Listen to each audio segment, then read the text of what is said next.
Bonjour à toutes et à tous, bienvenue, c'est Sciences Publiques, votre rendez-vous quotidien sur Public Sénat, rendez-vous 100% politique depuis le 9 juin et cette dissolution fracassante prononcée par Emmanuel Macron, une ère d'incertitude s'est ouverte ce soir-là et les tensions n'ont cessé de monter jusqu'à la violence physique ces dernières heures. La porte-parole du gouvernement, Prisca Thévenot, en campagne dans les Hauts-de-Seine, a été agressée avec son équipe alors qu'elle collait des affiches. Une candidate à Rassemblement National a également été insultée et bousculée en Savoie. Nous analyserons ce climat de violence dans un instant. Et puis dans la seconde partie de notre émission, on ira dans plusieurs régions, dans les départements du Calvados, du Puy-de-Dôme, des Côtes-d'Armor ou encore des Alpes-Maritimes pour découvrir des circonscriptions à fort enjeu emblématique de ce second tour qui porte encore de nombreuses inconnues. Jordan Bardella, lui, se voit toujours à Matignon. Moi, j'ai l'ambition d'élargir ma majorité et de tendre la main aussi à tous les électeurs de droite et du centre, parce que je veux la majorité la plus large possible. Je suis en capacité de devenir Premier ministre de la France dimanche et j'appelle donc les Français à aller voter.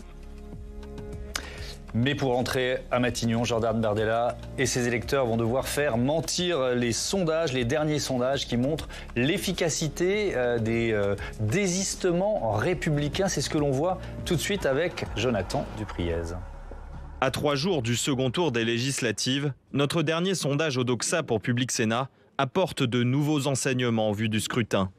Premièrement, les quelques 200 désistements républicains de gauche et du centre devraient priver le RN d'une majorité absolue. Ainsi, le parti à la flamme pourrait, selon notre enquête, tabler sur 210 à 250 députés au Palais Bourbon. C'est environ 50 sièges de moins que ce que le RN aurait pu espérer sans ces désistements. Le nouveau Front populaire risque en revanche de payer son barrage au RN. Crédité de 140 à 180 sièges dans notre projection, il n'est désormais plus certain que l'alliance des partis de gauche soit la deuxième force politique du pays dimanche soir. Car en se sacrifiant presque systématiquement dans les triangulaires où elle était en 3e position, la gauche a ouvert la voie à l'élection de davantage de candidats macronistes. Ensemble, pourrait ainsi atteindre 115 à 155 députés à l'Assemblée nationale. Quant à LR, canal historique, ces candidats bénéficient eux aussi des désistements à sens unique du NFP et d'Ensemble. LR pourrait sauver les meubles par rapport à 2022 et conserver entre 40 et 60 sièges. Sans surprise, 64% des électeurs nouveau Front populaire sont encore davantage enclins à faire barrage à l'extrême droite après désistement républicain dans leur circonscription, contre 49% chez Ensemble et à peine plus d'un tiers chez LR. Dernier enseignement de notre sondage, l'impact du scrutin sur le pays. La clarification souhaitée par Emmanuel Macron au moment de dissoudre l'Assemblée nationale ne semble pas clairement sauter aux yeux des Français. Une majorité de répondants, près de 6 électeurs sur 10, estiment que la France sortira plutôt affaiblie de ces élections législatives. Voilà, sondage Odoxa, Mascaret pour Public Sénat, la presse quotidienne régionale et le Nouvel Obs, un Rassemblement national sans majorité. C'est donc le thème de notre débat avec Céline Braque. Bonsoir. Bonsoir Thomas. Directrice générale d'Odoxa. Martial Foucault, bonsoir. Bienvenue. Bonsoir. Vous êtes professeur des universités à Sciences Po. Blanche Leridon, bonsoir et bienvenue. Directrice éditoriale de l'Institut Montaigne et chargée d'enseignement à Sciences Po. Tam Tranu, bonsoir Tam. Bonsoir éditorialiste politique. On va revoir cette projection en siège que vous nous proposez, donc le Rassemblement national et ses alliés de 110 à 250, Nouveau Front populaire 140 à 180, le camp présidentiel entre 115 et 155 et le parti LR entre 40 et 60 sièges. Céline Braque, on va rentrer un peu plus dans le détail. Mais quelle leçon générale vous tirez de ce sondage, notamment si on compare à ceux que vous faisiez avant les désistements? C'est ça qui est intéressant. Parce c'est vrai qu'on avait tenté cet exercice de faire des projections avec des résultats d'intention de vote de premier tour. Et ce sont des intentions de vote qui, en pourcentage, se sont révélées tout à fait exactes et qui ont donné d'ailleurs énormément de triangulaires, comme l'avaient indiqué les sondages, encore même un peu plus, puisque finalement la participation était encore un peu plus élevée que prévu. Il y avait potentiellement 306 triangulaires. Voilà, et à l'époque, enfin la semaine dernière... Oui, mais le temps s'est compressé. Le temps s'est compressé. Nous, ce que nous indiquions dans nos sondages, c'est qu'avec un nombre de triangulaires extrêmement important, le Rassemblement national était tout à fait en position de pouvoir remporter la majorité absolue à l'Assemblée nationale. Donc on allait jusqu'à, en hypothèse maximum, 300 sièges pour le Rassemblement national. Maintenant, on ira sans doute un petit peu dans le détail, parce que ça ne veut pas dire que le Front républicain se porte à merveille en France. Évidemment. Et on va rester très prudent, c'est un sondage et encore quelques heures de campagne, c'est une projection. Enfin, il y a beaucoup d'inconnus, d'ailleurs, ce sera l'une des thématiques de notre sondage. Voilà, ce sont des projections qui sont assez délicates à établir, parce que, en réalité, à chaque fois que vous bougez quelques points de projection dans certaines circonscriptions, vous vous retrouvez avec des changements importants sur les projections. Donc c'est à prendre quand même avec beaucoup de précautions, en effet. Donc je le précise. Mais effectivement, le fait qu'il y ait eu autant de désistements, puisqu'on est passé de 300 triangulaires à 100, un peu moins de 100 triangulaires, eh bien évidemment, ça fait que le Rassemblement national aujourd'hui est en position beaucoup plus délicate, si l'on peut dire les choses ainsi. Martial Foucault, ça voudrait dire que les consignes nationales sont potentiellement suivies. Est-ce que vous y croyez à ça ? Pour moi, il y a deux dimensions dans les consignes de vote et ce à quoi on a assisté depuis dimanche soir. Je dirais qu'il y a l'acte politique et l'acte électoraliste. L'acte politique, au fond, c'est ce que tous les responsables politiques ont énoncé. Et je crois que s'ils ne l'avaient pas fait, on leur aurait reproché de ne pas avoir pris la mesure d'un moment alors, que l'on qualifie de républicain, peut-être aussi plus simplement de démocratique. L'acte électoraliste, cette fois-ci, c'est cette association qui irait naturellement entre une parole presque évangélique de la part des responsables politiques vers les électeurs. Et là, ça se complique. Et là, ça se complique parce qu'il y a une étape, je dirais, intermédiaire. Tous les électeurs ne sont pas soumis à la même réception des consignes de vote. Quand on regarde attentivement les candidats qui se sont retirés, finalement, c'est essentiellement un électorat de gauche qui est orphelin de candidatures qui étaient arrivées en 3e position.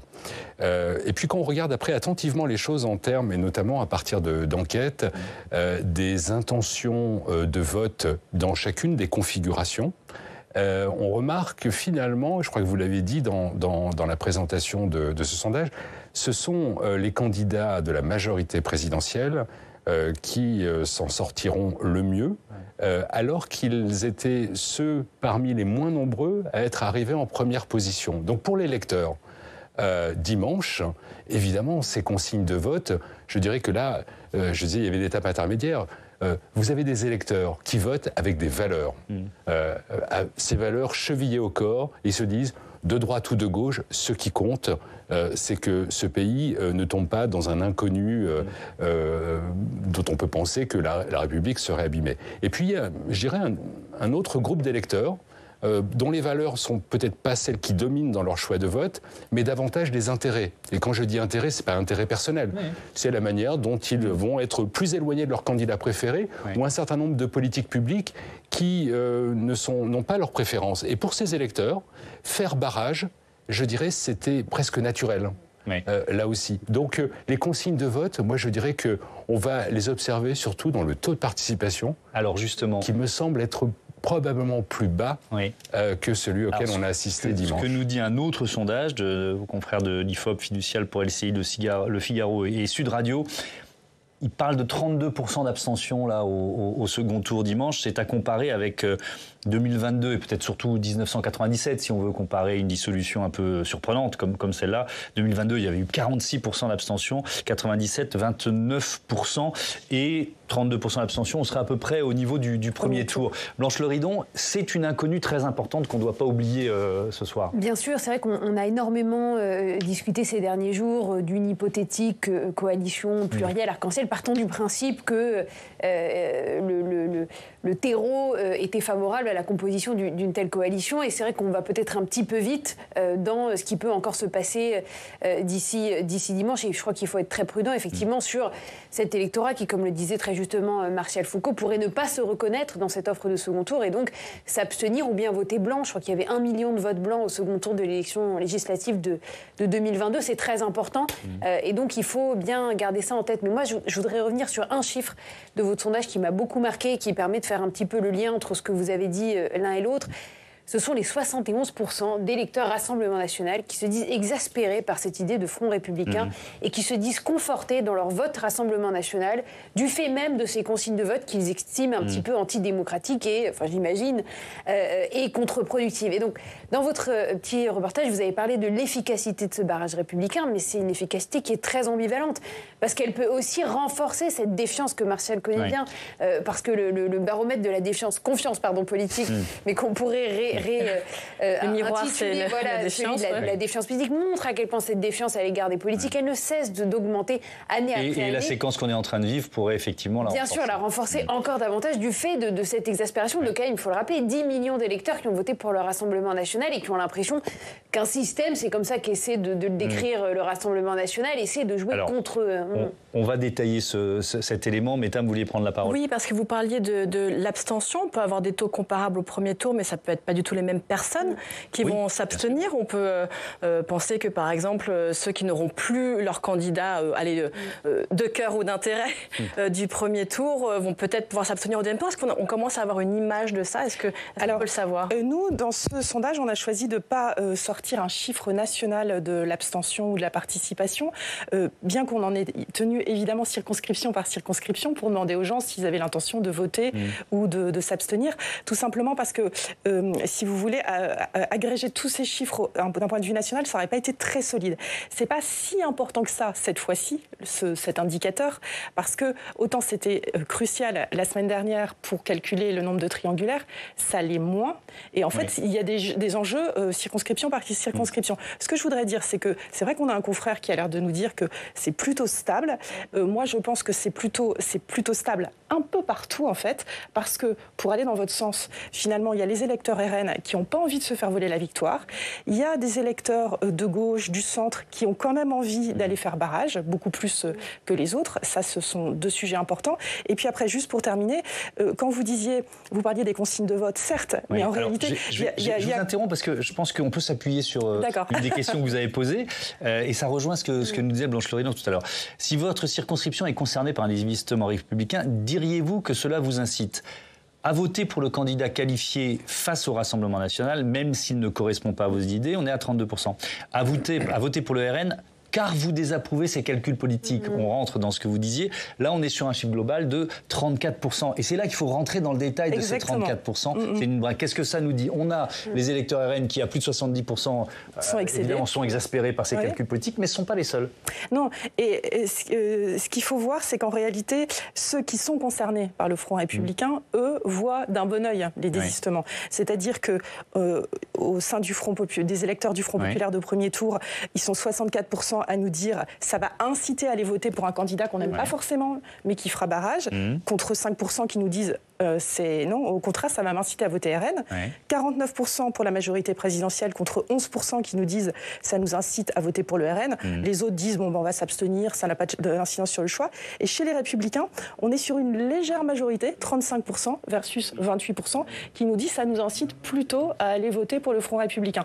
Mais de toute façon, il y a quelque chose de mathématique en fait dans ces résultats au-delà des consignes de vote. C'est que si vous passez de 3 candidats à 2 candidats, si vous avez d'un côté un candidat qui a 40% le RN et les autres 60%, s'il y en a un des deux qui se désiste, forcément ça redonne de très grandes chances aux candidats non RN. Avant même d'entrer dans les consignes de vote. Ce qu'on peut imaginer aussi, c'est il y a eu ce dégagisme très important qui s'est exprimé au premier tour, notamment contre le camp macroniste. Est-ce qu'il peut être contrebalancé par pas seulement, mais contrebalancé par la perspective concrète, ou en tout cas qui reste concrète, de voir le Rassemblement national au pouvoir? Vous voyez ce que je veux dire, Marcel Foucault? C'est un peu ces deux leviers là qui s'opposent ou qui vont entrer en jeu. Je vais peut-être vous surprendre, mais je pense que les candidats de la majorité présidentielle ont plutôt fait un score supérieur à ce qui était attendu. Au premier tour? Au premier tour. Ouais. C'est-à-dire que si on prend la référence les élections européennes, alors ils ont effectivement il y a eu une progression. Ils ont progressé.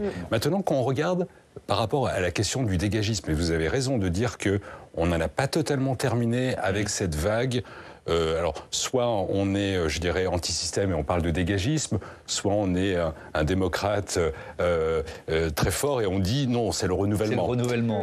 Mais ce que j'ai remarqué, ce que j'ai remarqué, c'est que finalement, la moitié des candidats sortants, parce qu'en fait, c'est l'étiquette de sortant qui provoque, à mon sens, un dégagisme plus fort. Donc pas seulement contre les députés du camp présidentiel. Non, parce que ce qu'on remarque, c'est que pour les députés sortants, vous voyez, la moitié d'entre eux ont fait un score bien meilleur qu'ils n'avaient réalisé au premier tour en 2022, ceux appartenant à la majorité présidentielle. Et l'autre moitié a moins bien fait.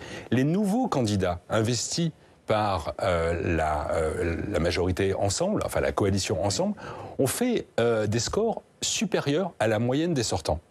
Donc on a quelque chose qui, à mon sens, dimanche prochain, pour ces candidats qui vont se retrouver au deuxième tour parce qu'ils ont bénéficié d'un désistement du troisième, peut-être, et je crois que c'était un peu le sens de la projection, vont réaliser effectivement s'il y a bien un parti qui doit tirer avantage des désistements, je crois que c'est le parti de la majorité présidentielle. Mais parce que moi, les Français sont passionnés de politique, même s'ils sont effectivement dans une défiance peut-être face à certains de leurs élus, mais ils vont digérer ces projections qu'on est en train de faire. Nous ne sommes pas les seuls, tous les médias proposent leurs sondages et ils vont peut-être intégrer ça à leur vote, Blanche Loridon. Ils sont passionnés, mais je pense aussi qu'ils sont très fatigués. Ils sont lassés, peut-être aussi. Je pense que là, il y a peut-être aussi, et puis il y a quand même énormément de confusion dans les consignes de vote qui ont été données, alors consignes d'abord de désistement qui ont été données par les états-majors et dont on a vu d'ailleurs qu'elles avaient été respectées à géométrie variable parce que certains incitaient à se désister ne le faisaient pas et au contraire, certains que l'on n'incitait pas à se désister le faisaient. Et idem pour les consignes de vote d'un électeur qui est un électeur autonome, indépendant et qui peut effectivement se soustraire des indications qu'on lui donne. Mais je repose ma question, c'est-à-dire qu'en ayant intégré le fait que finalement le risque de voir le Rassemblement national, avoir la majorité absolue s'éloigne, peut-être que finalement j'ai moins embrayé dans le désistement républicain et dans le vote barrage. Vous voyez tout à l'heure, il peut y avoir en plus, encore une fois, on est début juillet, beaucoup de gens vont partir en vacances, sont un petit peu lassés de tout ça, je crois qu'on en reparlera tout à l'heure, mais ça a été une campagne extrêmement tendue, dont le point d'orgue a été peut-être les attaques à l'égard des élus de ces dernières 48 heures, et donc peut-être que cette immense fatigue, cette tension, l'électeur aussi en a marre et peut-être sera un petit peu moins, mais ça, effectivement, j'ai pas vu de chiffres très précis encore sur la participation dimanche et pourrait se désinvestir du vote de dimanche prochain. Céline Brec, il y a 2 ans, les instituts de sondage n'avaient pas annoncé le Rassemblement national avec autant de députés. Je crois que de mémoire, personne disait 90 ou 89. Les désistements, les désistements républicains avaient finalement donné moins d'effets que prévu. Pourquoi, d'après vous, puisque c'est ce que vous dites, pourquoi ça pourrait changer cette fois-ci ? Quelle différence majeure vous voyez entre 2022 et aujourd'hui ? Parce que, en l'occurrence, aujourd'hui, les scores du Rassemblement national sont quand même assez bien établis. Pas à l'avance, puisqu'on ne fait pas des pronostics, mais quand on fait les sondages quelques jours, ceux qu'on a pu voir la semaine dernière, montraient de manière très précise, enfin 1 ou 2 points près dans les marges d'erreur, le score du Rassemblement national. Et aujourd'hui, on voit vraiment que pour une bonne partie de la population, oui, il y a soit... Parce que je voyais que vous ouvriez la bouche. Oui, j'ai une question en tête, elle va venir un peu après. Il y a 2 choses, c'est-à-dire qu'on n'a pas tout d'un coup des armées de fans du Rassemblement national qui se présentent, mais ce qu'on voit dans nos sondages, c'est qu'on a un bon tiers de la population aujourd'hui qui considère que c'est pas vraiment un sujet en fait d'avoir le Rassemblement national au pouvoir et qui donc ne se bouscule pas non plus pour aller voter contre le Rassemblement national. C'est ce qui fait qu'au premier tour, ils ont obtenu des scores importants et qu'ils risquent majorité sans doute relative, mais majorité quand même très importante avec une énorme progression par rapport à 2022. Ça voudrait dire, Martial Foucault, qu'en 2022, il y avait encore un vote caché Rassemblement national et qu'aujourd'hui, il n'existe plus. C'est-à-dire qu'on assume même devant les sondages, voire même on peut avoir la fierté de dire je vote RN. 2022, c'est presque 3 fois moins de votes qu'en 2024. Donc forcément, la dynamique est différente. C'est 2 fois moins de candidats arrivés en tête. Donc, vous savez, dans un scrutin à 2 tours, on dit souvent, en bon français, il y a un momentum. Donc, il y a une dynamique qui se produit d'une campagne qui sépare les 2 scrutins seulement de 7 jours. Donc, l'avantage pris par les candidats RN en arrivant en tête est un avantage, et je regardais attentivement, il y a 66 circonscriptions où l'écart est moins de 2 points. Donc, quand on fait effectivement des projections, c'est un élément qui est crucial, où on sait que ce sont des éléments vraiment secondaires qui peuvent faire basculer un scrutin. Donc dimanche prochain, est-ce que ce qui est annoncé sera plus fidèle de la réalité qu'il y a 2 ans ? Je crois que ça sera nécessairement meilleur, ni en surestimation, ni en sous-estimation. Je crois que l'écart, il est plutôt, moi, il me semble tout à fait crédible, parce que la situation au premier tour nous renseigne énormément de ce qui va advenir dimanche prochain. Et puis je rajoute un point quand même sur la participation. On l'a peut-être écarté trop vite. Le scrutin a lieu le 7 juillet. Donc il n'aura échappé à personne qu'on est en période de vacances pour beaucoup de Français qui ont déjà pris. Tout à l'heure, oui. Mais par ailleurs, on a dit, mais c'est pas grave, parce qu'on a facilité les procédures de procuration. Je rappelle un point pour qui a essayé de voter par procuration, et on dit, c'est très simple, vous mettez devant votre écran d'ordinateur. Si 100% de la population française était agile avec un ordinateur, ça se saurait depuis très longtemps.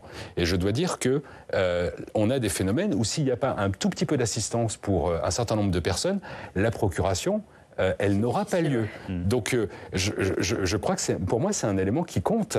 Et vous rajoutez à cela les éléments. Alors je ne sais pas si on peut dire que les Français ont attendu la logique des arrangements, des désistements pour être totalement défiants vis-à-vis du système. Je crois que c'est un élément, de mon point de vue, mais un élément assez secondaire par rapport à déjà cet océan de défiance. Donc je ne crois pas qu'on va avoir des électeurs qui vont dire non, je ne vais pas voter, et puis d'ailleurs je vais encore voter contre un système élitiste qui nous a mené à cette situation. Je pense que les arrangements ou les désistements n'auront que peu d'effet sur la démobilisation. Alors il y a peut-être des électeurs de gauche qui hésitent à voter pour un candidat du camp présidentiel et qui pourraient s'abstenir face au Rassemblement national. Raphaël Glucksmann leur rappelle ceci. On écoute. Là, c'est la 5e colonne de Vladimir Poutine qui peut prendre le pouvoir dans notre pays. Alors oui, il y a toutes les raisons de détester des composantes de la gauche, toutes les raisons d'en être inquiet. Mais aujourd'hui, qui peut prendre le pouvoir? Qui peut changer le cours de notre destinée? Qui peut offrir un triomphe politique à Vladimir Poutine en hiérarchisant les périls? Je vous en conjure, malgré toute la difficulté, quelle est la principale menace? Une fois qu'on identifie la principale menace, on vote contre elle et on utilise le bulletin de celui ou de celle qui est face au Rassemblement national, pas pour voter pour elle ou pour lui, mais pour voter contre le RN, pour retirer un député au Rassemblement national. Parce que si le RN a la majorité absolue, tout ce que vous et moi nous défendons sur l'Europe, sur l'Ukraine, sur la résistance au poutinisme depuis si longtemps, tout cela sera jeté aux oubliettes. Blanche Loridon, est-ce que cet argument porte? L'argument attention à la 5e colonne, si on se réfère au score notamment des élections européennes, où ça a été une thématique de campagne importante. Une thématique de campagne importante, et on voit d'ailleurs qu'il y a eu toute une stratégie de la part du Rassemblement national pour essayer de se dissocier, de s'éloigner le plus possible des accointances présumées avec la Russie. Et d'ailleurs, je crois que le communiqué du Kremlin il y a 1 ou 2 jours, qui venait de façon plus ou moins explicite apporter son soutien au Rassemblement national, ne va pas véritablement les aider, dans la mesure où il y a eu toute cette recherche plutôt de s'éloigner et d'avoir un discours sur l'Ukraine en particulier beaucoup plus volontariste, puisque à l'exception de l'envoi des troupes au sol, qui est vraiment la ligne rouge qu'a brandi Bardella depuis le début de la campagne des européennes, maintenant le soutien dans l'absolu à l'Ukraine de la part du Rassemblement national, il est un peu plus explicite, et donc il y a une forme de notabilité, de normalisation du discours du RN à l'égard de l'Ukraine et un désir de dissociation à l'égard de la Russie. Donc en effet, on peut imaginer que dès lors qu'on les réconcilie l'un et l'autre, ça peut être préjudiciable, même si je pense que c'est assez marginal aujourd'hui dans la mobilisation de l'électorat RN. Mais ce qui est intéressant dans ce que dit Raphaël Glucksmann, c'est que là, il est vraiment et c'est quelque chose qu'on entend dans beaucoup des discours politiques aujourd'hui, c'est dans le momentum. C'est-à-dire que chaque chose en son temps, là, le momentum et le péril majoritaire, c'est le RN au second tour. Et donc, ils sont dans cette dynamique et dans cette rhétorique du faire barrage. Quitte à perdre beaucoup de députés. D'ailleurs, on le voit pour le nouveau Front populaire. Mais moi, ma question aujourd'hui, c'est l'ambition de faire barrage, elle tient jusqu'au 7 juillet au soir. Mais après, qu'est-ce que cette coalition, ça, on va en parler de la coalition dans un instant. C'est un petit peu ça c'est l'après qui est la réflexion importante à mener. Oui, est-ce qu'on n'entend pas là aussi, dans la parole de Raphaël Glucksmann, l'inquiétude par rapport à tous les sondages qu'on voit aujourd'hui et qui voient le Rassemblement national un peu plus bas. Enfin, je veux dire, d'un jour sur deux, on a l'impression qu'il y a le péril du Rassemblement national. Aujourd'hui, on se dit, bon, bah, ça devrait aller, on voit la majorité absolue qui s'éloigne, et c'est exactement ce que vous disiez. On a peur que ce soit performatif chez les électeurs, qu'ils soient un peu démobilisés. Moi, c'est ce que j'entends aussi dans la parole de Raphaël Glucksmann. Il y a quelque chose qui est très subtil, presque, mais c'est qu'on dit, d'un côté, les désistements républicains peuvent être très efficaces, mais d'un autre côté, le Front républicain, tel qu'on l'a connu, n'existe plus, en fait, chez les gens. C'est-à-dire qu'aujourd'hui, dans tous les sondages qu'on a fait, le barrage, les gens veulent plus le faire contre le nouveau Front populaire d'abord, contre le gouvernement ensuite, et contre le Rassemblement national ensuite. Si vous voulez, c'est deux choses qui paraissent contradictoires, mais qui ne le sont pas. C'est qu'au niveau des électeurs, on en a marre de faire barrage et de ne pas avoir un vote pour. Maintenant, quand il y a un système très efficace avec des députés qui se sacrifient et qui ne sont plus là, eh bien, ça marche quand même. En tout cas, ça peut marcher d'un point de vue électoral. Oui, si mon candidat est prêt à se sacrifier, après tout, je peux y aller avec lui. Le suivre. Ouais, exactement. C'est ce que j'entends. Vous parliez de coalition, on va justement l'évoquer avec vous. Tam, c'est l'une de ces hypothèses de l'après 7 juillet. Voilà, une coalition. Mais donc, quelle coalition ? On a entendu Gabriel Attal qui a parlé d'assemblée plurielle, une façon de ressusciter dans notre mémoire collective la gauche plurielle, sans la gauche, puisque le Premier ministre se garde bien de faire pencher le balancier de ce côté-là, d'autant plus qu'Emmanuel Macron a écarté hier en Conseil des ministres l'idée de gouverner avec la France insoumise. Du côté des écologistes aussi, cette semaine, on a vu Marine Tondelier se positionner en faveur d'une coalition, mais elle avec un préalable qu'elle penche bien à gauche, cette coalition, pour plus de justice sociale et environnementale. Bref, c'est pas parce que la grande opération de désistement du second tour a viré à la coalition électorale qu'on sait comment bâtir une coalition gouvernementale. Oui, on sait pas comment la bâtir, mais ce qui est sûr, c'est qu'elle est déjà critiquée, évidemment, par le Rassemblement national. Et oui, Marine Le Pen présente cette hypothèse comme la tentation pour les partis du système de se donner la main pour garder le pouvoir en mettant en place un parti unique. D'ailleurs, Jordan Bardella a publié sur X un logo pour cette coalition, une Renaissance insoumise qui opérerait la fusion improbable entre Macron et Mélenchon. Un peu plus, et le RN nous sortait l'UMPS, je ne sais pas si vous vous rappelez tous, ce néologisme politique, ce mot valise inventé par Jean-Marie Le Pen pour dénoncer le caractère supposément interchangeable des deux partis. Sauf que la France insoumise d'un côté, Ensemble de l'autre, on ne peut pas exactement dire que ce soit interchangeable. Pas tout à fait. Allier Renaissance et LFI, ou LR et LFI dans une coalition, c'est politiquement intenable, mais se passer de LFI, c'est sur le papier mathématiquement impossible.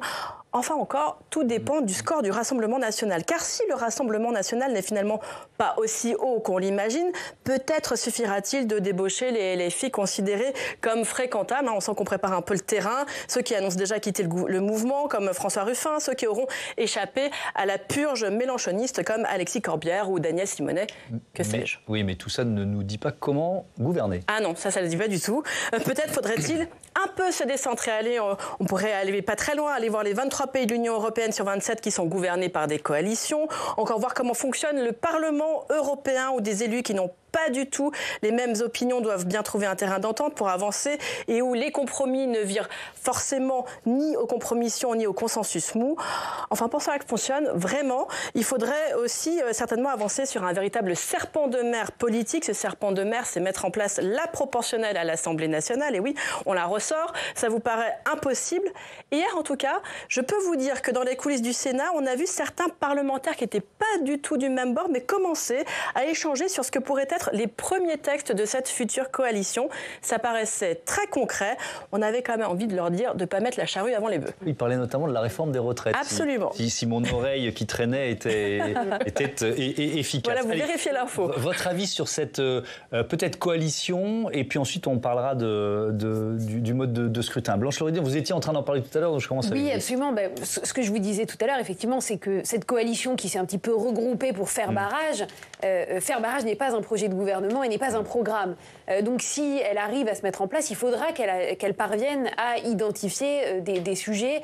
Et ça paraît aujourd'hui, quand on regarde les bases programmatiques sur lesquelles les députés auront été élus par les différents électeurs, on a un mal fou à imaginer le début du commencement de rapprochement idéologique quand on voit ce que proposait, mais notamment sur les retraites, puisque vous en parliez à l'instant, entre l'abrogation pour les uns, le retour à 60 ans pour les autres, ou le statu quo ante pour les derniers. On a un mal fou à imaginer ce que ça pourrait donner. Moi, j'ai beaucoup aimé dans le débat de ces derniers jours une formule qui a été utilisée par Dominique Régnier, qui est celle d'un gouvernement de réparation, qui voudrait dire il ne faut peut-être pas aller tout de suite dans la réforme à marche forcée ou reprendre le sujet des retraites ou d'autres, mais juste d'apaiser et d'essayer de trouver des lignes de consensus un petit peu. Alors il va falloir les trouver, et j'ignore encore sur quel sujet. On parlait peut-être du sujet de l'écologie, qui était un sujet qui était relativement absent de cette campagne. Et donc, parce qu'on partirait d'une feuille blanche, relativement blanche, peut-être que certains réussiraient à s'accorder dessus. Mais on peut évidemment douter qu'un consensus, et puis surtout que ça s'affirme comme une priorité dans les semaines qui viennent. Mais c'est vrai que tout l'enjeu aujourd'hui, ça va être de transformer ce qui a été une force de blocage en une force de projet programmatique. Oui, Martial Foucault, moi j'ai tendance à dire coalition improbable. Mais qu'est-ce que vous en pensez? Peut-être ai-je tort.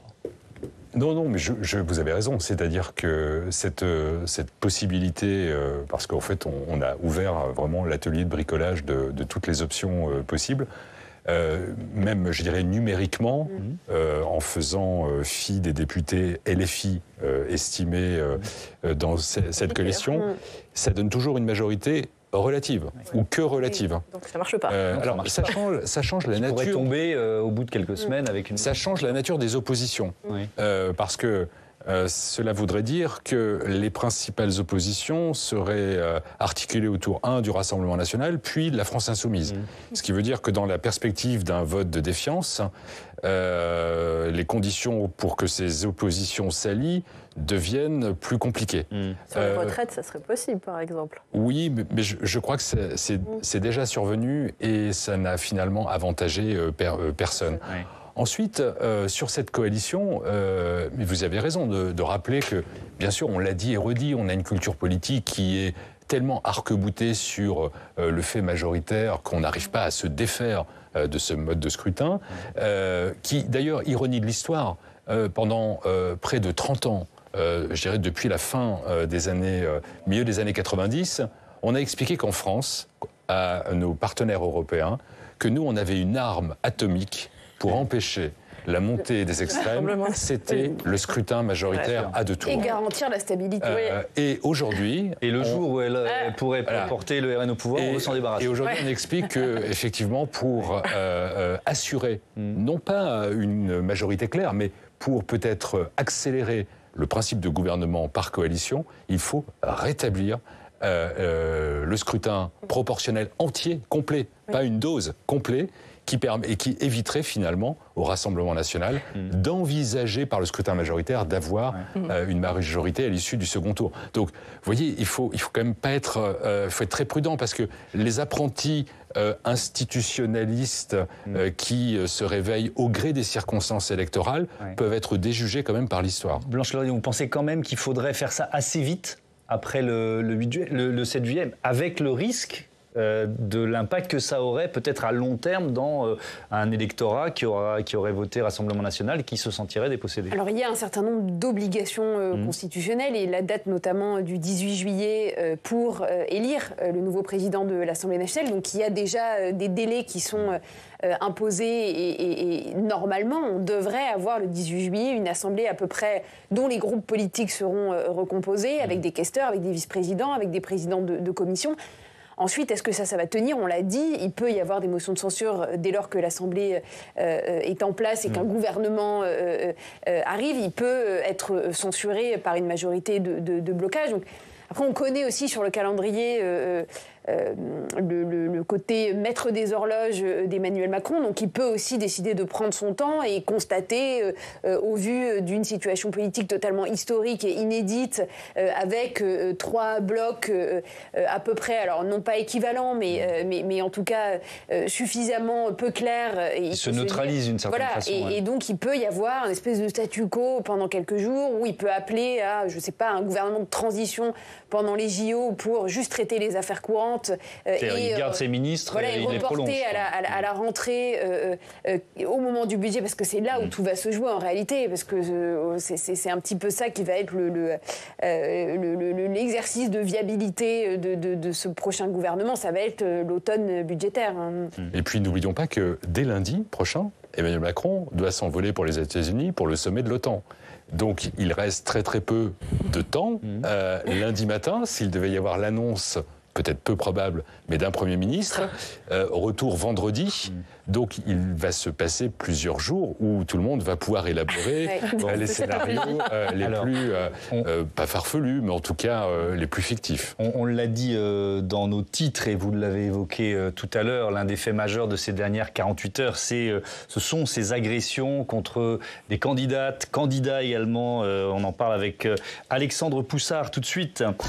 Bonsoir Alexandre, bienvenue sur ce plateau. La violence qui est donc Thomas, bonsoir à tous. Montée d'un cran dans cette campagne. Oui, pas plus tard que ce matin, l'adjoint au maire d'une commune de l'Isère a pris un coup de poing dans le visage parce qu'il collait des affiches pour l'ancien ministre Olivier Véran, qui est candidat dans ce département. Hier, 2 candidates aux législatives ont été agressées. La candidate du Rassemblement national en Savoie, Marie Dauchy, a été agressée sur le marché de la commune de La Rochette par un commerçant local qui l'aurait injuriée, menacée de mort et a essayé de lui arracher ses tracts en manquant de la faire tomber. La candidate a suspendu sa campagne. Et puis, une ministre et candidate, Prisca Thévenot, a également été agressée hier avec son équipe de campagne à Meudon, dans les Hauts-de-Seine, alors qu'il collait des affiches pour le second tour dans cette circonscription où elle est en duel face à la gauche. Ils ont vu un groupe de jeunes qui dégradaient leurs affiches, leur ont demandé d'arrêter et en réaction, eh bien, les jeunes les ont agressés. Résultat, l'un des militants de Prisca Thévenot a eu la mâchoire fracturée. 4 personnes, dont 3 mineurs, ont été placées en garde à vue. Et ces agressions, évidemment, ont suscité beaucoup de réactions politiques. Et oui, le Premier ministre Gabriel Attal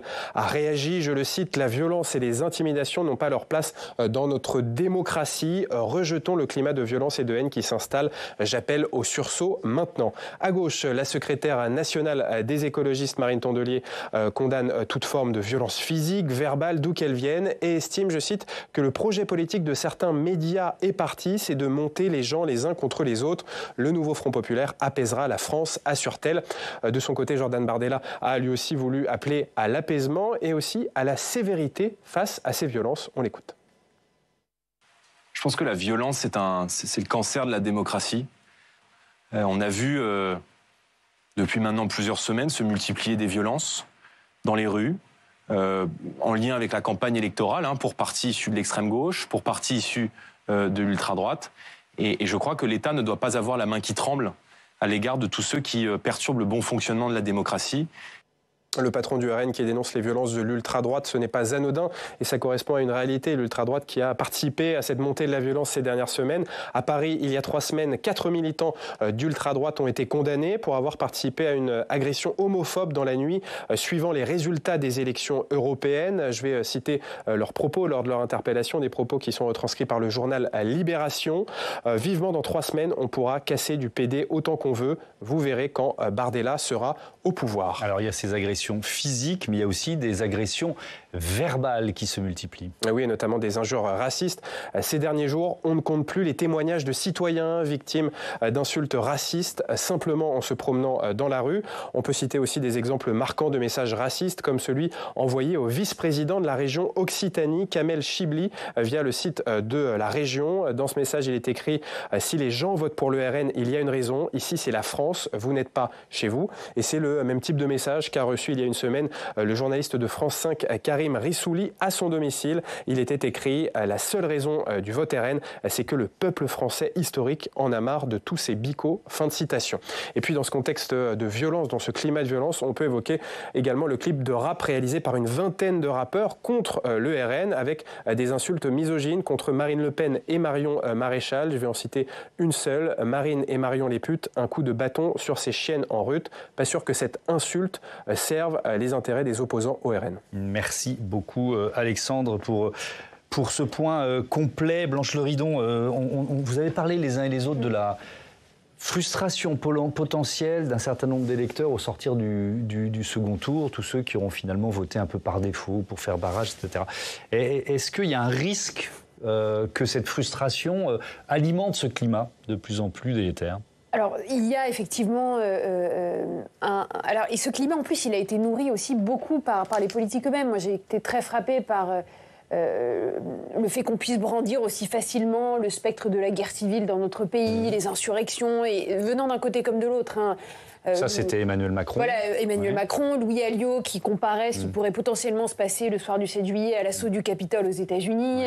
Et puis on peut aller aussi du côté de la France insoumise. Bien sûr, non, c'est pour ça que je dis que c'est dans tous les temps. Il y a eu cette rhétorique très belliqueuse, qui effectivement ne permet pas l'apaisement des discussions. Et même sur les plateaux, on l'a vu le 30 juin au soir, sur les plateaux de télévision, il y a eu beaucoup d'invectives entre les candidats. Et donc le point d'orgue de tout ça, c'est ces violences déjà à l'égard des élus. Et on sait, en 2023, je crois que le nombre de plaintes déposées pour actes de violence à l'encontre des élus avait augmenté de 15%. Il était, je crois, de l'ordre de 2500 dépôts de plaintes, ce qui est extrêmement important et ce qui montre qu'on est comme ça dans cette inflation de violence à l'égard des élus, mais pas seulement, et vous l'avez très bien montré dans votre reportage. Donc là, ça rejoint un peu ce que je disais tout à l'heure sur un gouvernement de réparation. Je crois qu'un des objectifs principaux des politiques de la semaine prochaine, ça doit être aussi, et ça doit être très dur, et ça peut paraître un peu naïf de le formuler comme ça, mais de rechercher une forme d'apaisement et de surtout pas aller dans la surenchère sur ce discours belliqueux et brandir ce spectre de la guerre civile qui est, à mon sens, extrêmement nuisible aujourd'hui. Mais Céline Bracq, est-ce que alors là, je sors de ce sondage, évidemment, dans les études que vous menez depuis plusieurs mois, voire plusieurs années, il y a effectivement à la fois la montée de cette polarisation, on pourrait même remonter au Gilets jaunes à l'automne 2018, et cette demande d'apaisement. Vous voyez ces deux sentiments qui se complètent. C'est vrai, les deux existent, pour le meilleur et pour le pire. C'est-à-dire aussi pour le meilleur, on voyait qu'on a eu un intérêt, y compris pour les européennes, extrêmement élevé. On avait relevé des niveaux d'intérêt pour ces européennes identiques au niveau enregistré pour la présidentielle. Donc ça veut dire que les gens s'intéressaient vraiment aux enjeux, aux politiques qui se présentent, etc. Mais le corollaire négatif, c'est cette polarisation très forte et cette libération de la parole. Alors ça ne veut pas dire que les gens sont devenus tout d'un coup tous extrêmement... intolérants à l'égard des uns et des autres, très peu ouverts à autrui. Cette tolérance-là, elle a plutôt tendance à progresser dans la société. Maintenant, il y a des petits groupes de radicalité, des petits groupes extrêmement violents sur des sujets très graves, que sont le racisme, que sont l'antisémitisme, et qui suscitent, notamment via les réseaux sociaux, vraiment de la haine, et qui est repris notamment par des groupes plus jeunes qui peuvent être influencés, etc. Et donc, c'est pour ça aussi que ça ne veut pas dire que c'est majoritaire dans la population, mais ça veut dire que ça peut mobiliser suffisamment de monde pour créer vraiment des dégâts et puis arriver à ce qu'on voit qui est quand même absolument catastrophique de ces candidats qui sont agressés alors qu'ils font simplement leur campagne. Martial Foucault, est-ce qu'on pourrait presque dire que c'était écrit, ce qui s'est passé là depuis 48 heures? Tout d'abord, c'est pas nouveau, parce que quand on s'intéresse à l'histoire des campagnes électorales depuis qu'on peut les documenter, ces violences ont toujours existé. Et ces violences physiques ont toujours existé. Ce qu'on appelait le coup de poing entre des militants communistes et des militants d'extrême droite, ça existait dans les années 80. Et quand on remonte avant, c'était plutôt les sections syndicales qui étaient mobilisées. Mais est-ce que ça avait relativement diminué ou disparu depuis une dizaine d'années? À vrai dire, sur les violences à l'endroit, on va dire, des élus, alors il faut être prudent parce que tout le monde n'est pas encore élu, mais à vrai dire, le ministère de l'Intérieur n'a jamais véritablement bien documenté dans le temps long. Moi, j'ajoute un point, c'est parce que j'entendais ce que disait Blanche Héridon sur l'idée que maintenant il faut réparer, apaiser, couturer en quelque sorte les plaies de cette société profondément. Alors, elle est polarisée, mais c'est une polarisation très affective. C'est le j'aime contre le je n'aime pas, et que finalement entre les deux, c'est un grand vide. Je suis un peu dubitatif parce que on élit des députés. Le député, c'est le législateur. Le législateur produit, fabrique la loi. Des lois d'apaisement, dans mon esprit, c'est pas forcément ce qui est attendu. En revanche, que les pratiques politiques de l'ensemble des représentants évoluent, bien sûr, tout le monde et là, aspire on en revient à la responsabilité de ceux qui par leur parole ou parfois par leur communication visuelle, à l'Assemblée, poussent à la violence. effectivement, sur les textes qui pourraient être votés. Allez, Tam, un dernier mot. Moi, je voulais juste faire un petit rappel factuel, parce que pour rebondir sur ce que dit Jordan Bardella, lorsqu'il dit qu'il veut combattre les groupes d'ultra-droite, moi, je trouve que c'est une façon quand même de vouloir les mettre à distance. Et je voudrais juste rappeler que parmi les personnes qui ont agressé ces homosexuels en disant qu'ils voulaient casser du PD, que vivement dans 3 semaines, quand ils pourraient le faire, il y avait quand même Gabriel Lousteau, le fils d'Axel Lousteau, ex-élu Rassemblement National. Bon, écoutez, on terminera là-dessus. Merci beaucoup et à bientôt sur Public Sénat.